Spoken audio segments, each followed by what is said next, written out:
adversaire de pouvoir prendre l'avantage. Et quand on sait que sur un match, la qualification est en jeu, c'est doublement rageant. Donc oui, il y a une grande déception ce soir par rapport à une opportunité qui était une opportunité, comme je l'ai dit, hyper positive. La Coupe de France, on avait joué, je crois que c'est 5 matchs, 3 à l'extérieur, où on avait su bien prendre nos responsabilités et gagner. Là, on a joué Caen et puis Rennes, qu'on venait de battre chez lui. Donc voilà, la déception l'emporte sur une analyse peut-être plus poussée de ce qui nous a manqué, et ça, c'est pas à moi de le faire. Moi, je ne peux que constater cette immense déception, qui est déception, bien sûr, chez les dirigeants, chez Bruno, chez le staff, mais aussi, vous l'avez entendu, chez les supporters. Et la déception, c'est aussi la colère.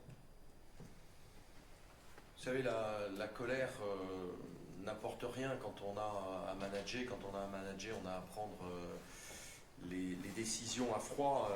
Être en colère à la fin d'un match, bien sûr, ça peut bien faire dans l'expression d'un certain nombre de ressentiments, mais c'est pas ça. Non, il faut analyser ce qui s'est passé, se dire que demain matin, on ne sera pas en finale de cette Coupe de France que l'on souhaitait. C'était un des objectifs importants du club. Donc voilà, bon, il faudra essayer de voir ce qui nous a manqué, et surtout de réfléchir à ce qui va nous permettre d'atteindre ce troisième objectif, qui est de se qualifier pour la Champions League. Vous avez donné rendez-vous donc après ce match pour communiquer la décision du comité de gestion d'hier. Est-ce que vous pouvez... Oui, alors tout d'abord, je vais vous faire une remarque, puisque vous posez la question, c'est très bien, parce que vous aviez tous des certitudes. Je trouve désolant sur le plan du mode de fonctionnement de la presse de dire des choses qui ne sont pas la réalité et qui n'ont pas été étayées. Donc tout ce que vous avez dit était faux, malheureusement.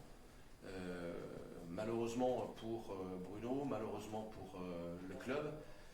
Et personnellement, je suis plus en colère par ce qui a pu être dit sans savoir, tout en laissant penser que l'on savait, parce que c'est un péché, alors là, d'orgueil qui est malsain, parce qu'il met en condition, en fait, non seulement toute une institution, mais tous les supporters qui vous écoutent et vous croient, alors qu'on a fait un travail qui était un travail extrêmement minutieux, d'analyse de tous les cas de figure, et aussi de ce qui était le mieux pour l'institution. Parce que quand on est président de club, quand on est dirigeant, on n'a pas à choisir en fonction d'un certain nombre de sentiments, d'un certain nombre de feelings.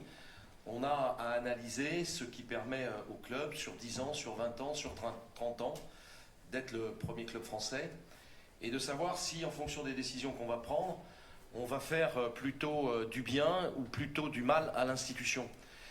Et le club, c'est 300 millions de chiffre d'affaires. Ça veut dire que l'année où vous réussissez de manière économique, ce qui est le cas en ce moment, vous réalisez 50, 55, 70 millions d'EBITDA. Bon, je sais que certains n'ont pas la notion automatique de ce que ça représente. Mais ce que vous devez savoir, c'est que l'année où ça ne réussit pas, regardez les résultats de Lille ou de Marseille, c'est entre 80 et 140 millions de pertes. Et quand vous avez la responsabilité d'un club, d'un dirigeant, vous ne jugez pas en fonction d'impression, en fonction de ce que l'on va pouvoir vendre le lendemain dans le journal, vous jugez en fonction de choses qui sont des choses réelles, des choses qui sont extrêmement précises. Dans les choses extrêmement précises, j'avais entendu dire par les supporters que j'ai reçus que quelquefois, ils avaient l'impression qu'il y avait moins de monde. Bon, on bat tous les records d'affluence cette année au stade. C'est la première affluence de championnat.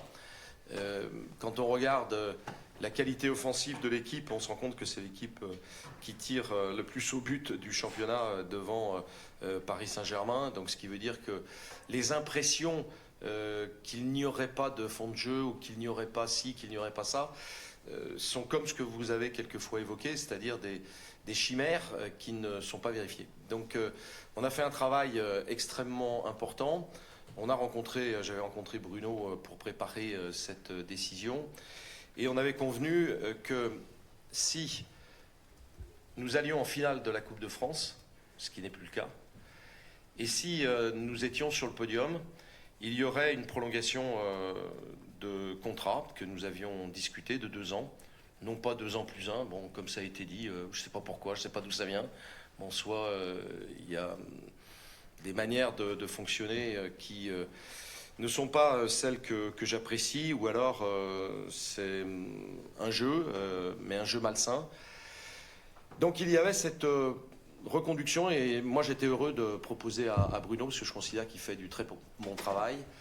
Je considère que quand je fais l'analyse de tout ce qui se passe sur la valorisation des actifs des joueurs, et en particulier des jeunes joueurs, quand je regarde les performances, je vous l'ai dit, depuis 10 ans, depuis 20 ans, depuis 3 ans et demi où Bruno est là, les résultats sont positifs. Alors c'est vrai qu'il y a un certain nombre de groupes de supporters qui avaient la sensation d'un certain nombre de choses différentes. Je les ai reçus tous, les plus grands groupes, les tout petits. Donc j'ai reçu les 12 clubs de supporters individuellement. Et j'avais essayé non seulement d'expliquer quelle était la méthode qui permettait d'arriver à une solution, et une solution juste, une solution équitable, une solution importante pour le club, parce que le plus intéressé à savoir ce que le club va réussir dans le futur, c'est quand même l'actionnaire principal et le manager. Donc voilà, malheureusement on n'ira pas à Paris en Coupe de France. Donc le deal que nous avions conclu, et je remercie Bruno d'avoir joué le jeu depuis le début, dans la discrétion, parce que c'est le plus malheureux, parce qu'il a, comme moi, l'institution dans la peau, il a des performances qui sont des bonnes performances, mais il est respectueux aussi, on en a parlé tout à l'heure, des engagements qu'on s'était donnés. Donc il n'y aura pas de reconduction jusqu'à la fin de saison, on prendra une décision en fin de saison. Et donc tout ce que vous avez dit, malheureusement, c'était du vent. Je crois que pour l'avenir, des relations entre les gens qui dirigent, qui engagent beaucoup d'argent, beaucoup d'émotions, beaucoup de passion, mais aussi qui ont le sens des responsabilités, ça doit servir de leçon, parce que nous sommes des gens droits, nous sommes des gens équitables, nous sommes des gens passionnés, on ne fait pas 32 ans, plus de 2000 matchs et une responsabilité comme celle que j'assume, sans faire en sorte que le processus soit un processus tout à fait sain, tout à fait raisonnable et tout à fait rationnel. Je peux vous dire que hier, on a passé 3 heures avec les 14 membres du comité de gestion. Ce sont tous des gens qui ont plusieurs années de responsabilité comme dirigeants. D'autres sont des anciens joueurs, Bernard Lacombe, Gérard Houillet. D'autres sont des partenaires. Donc ils ont une vision qui est une vision pluridisciplinaire qui est rationnelle.